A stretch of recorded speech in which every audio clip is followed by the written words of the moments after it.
আসসালামু আলাইকুম। সবাই কেমন আছেন? আশা করি সবাই অনেক ভালো আছেন।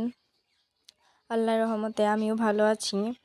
তো হঠাৎ করে দেশি মুরগি খেতে ইচ্ছা করছিল। তখন আমার শাশুড়িকে বললাম। তো উনি ওনার নিজের পালা মুরগিটা আমাকে জবাই করে দিল। বলল এটাই রান্না করে খাও। তো আপনাদের দোয়া এবং ভালোবাসায় আমি কিন্তু স্টার সেটআপটা পেয়ে গেছি। তো স্টার সেন্টার ভাই ও বোনেরা আমাকে স্টার দিয়ে আমার পাশে থাকবেন। কড়াইতে তেল দিয়ে এরপর এখানে এলাচ, দারচিনি, তেজপাতা দিয়ে এরপর পেঁয়াজগুলো দিয়ে ভালোভাবে ভেজে নিতে হবে। পেঁয়াজগুলোকে একদম বাদামি বাদামি করে ভেজে নিতে হবে। সবাই কিন্তু আমার হাতের মাংস রান্নাটা অনেক পছন্দ করে, তাই সব সময় আমি মাংস রান্না করে থাকি তাদের জন্য। এরপর পেঁয়াজগুলোকে ভালোভাবে ভেজে তারপর এখানে আদা রসুন বাটা, জিরা বাটা এগুলো দিয়ে আর একটু ভালোভাবে ভেজে নিতে হবে। তারপর এখানে লবণ দিয়ে দিতে হবে পরিমাপ মতো।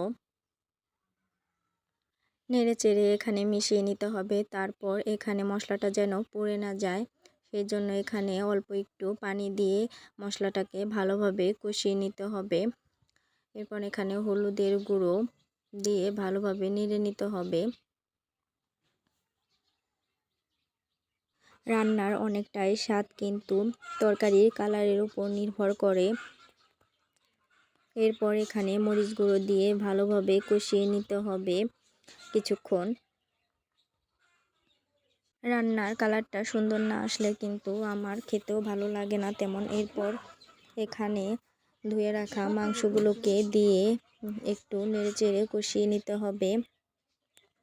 দেশি মুরগির মাংস কিন্তু অনেকক্ষণ সময় নিয়ে কষিয়ে নিতে হয়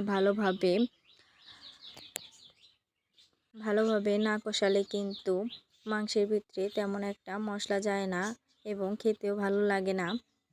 এরপর এখানে আমি কিছু আলু দিয়ে দিয়েছি। আমার আলু ছাড়া মাংস খেতে একদমই ভালো লাগে না। আমি কিন্তু আলু খেতে অনেক পছন্দ করি, তাই কিছুটা আলু দিয়ে দিলাম। আমার তরকারি রান্নাটা শেষ। তো সবাই ভালো থাকবেন, সুস্থ থাকবেন। আল্লাহ হাফেজ।